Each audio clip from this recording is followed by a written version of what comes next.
So, for me, the daily confrontation with fear has become a real practice for me since about three years ago. I went skydiving in Dubai, right? And skydiving is a really interesting confront with fear, right?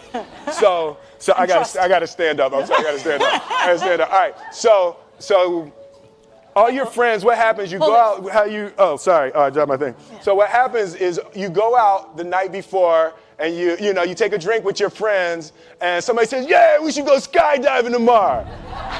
And you go, "Yeah, we'll go skydiving tomorrow." "Yeah, yeah." And you go, "Yeah." And everybody goes, "Yeah." Right? And you go home you by yourself, you're like, Right? And you're like, well, I mean, they was drunk too. Right? So maybe they not, I mean, we don't have to go. We don't have to do it.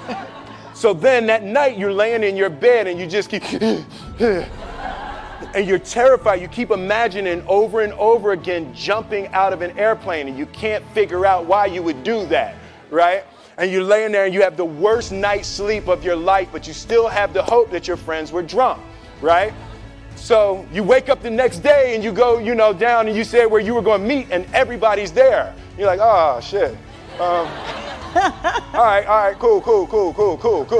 Right? So you get in the van and you don't know that your friends had the same night that you had because they're pretending like they didn't. They're like, yeah, man, my uncle's a Navy SEAL and this is going to be great. I've been looking forward to this. And you're like, oh my God. And your stomach is terrible. You can't eat and everything, but you don't want to be the only punk who doesn't jump out of this airplane. So you do a thing, and what you do is your first jump, you're attached to a guy who is going, he's going to walk you out. So you go and you get there and there's an airplane and nobody's stopping. Everybody's still going. So you get onto the airplane and you're sitting there and it's extra because you're sitting on some dude's lap, some stranger. He's sitting on his lap and it's like, you trying to make small talk. Yeah, man. So you be jumping with people all the time, huh?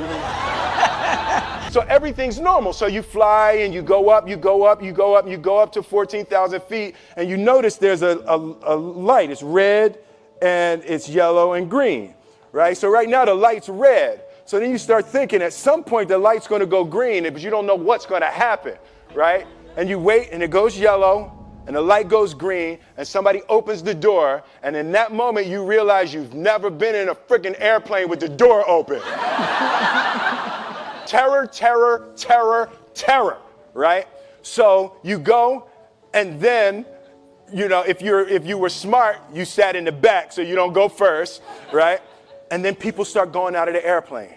And you go, and the guy walks you up to the end of the thing, and you're standing and your toes are on the edge and you're looking out down to death.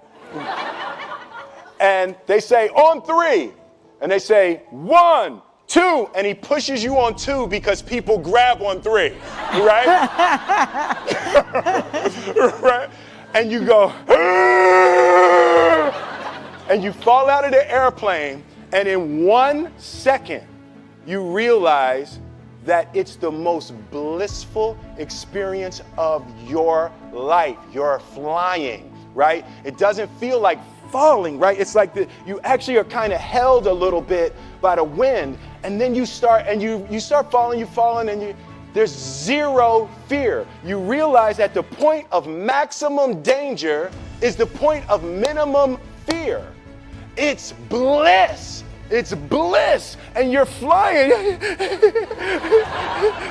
Right? And you're doing that. And then 20 seconds, 25 seconds, 40 seconds. And you have enough time to just kind of be like, oh, shit, that's that building. I saw like that one. Oh, you can see the ocean. Right? You start doing all of that. And the lesson for me was, why were you scared in your bed the night before? What do you need that fear for? Just don't go. Why are you scared in your bed 16 hours before you jump? Why are you scared in the car? Why could you not enjoy breakfast? What did you need that? The fear is fear of what? you're nowhere even near the airplane. Everything up to the stepping out, there's actually no reason to be scared. It only just ruins your day. You don't have to jump. And then in that moment, all of a sudden, where you should be terrified is the most blissful experience of your life. And God placed the best things in life on the other side of terror. On the other side of your maximum fear are all of the best things in life.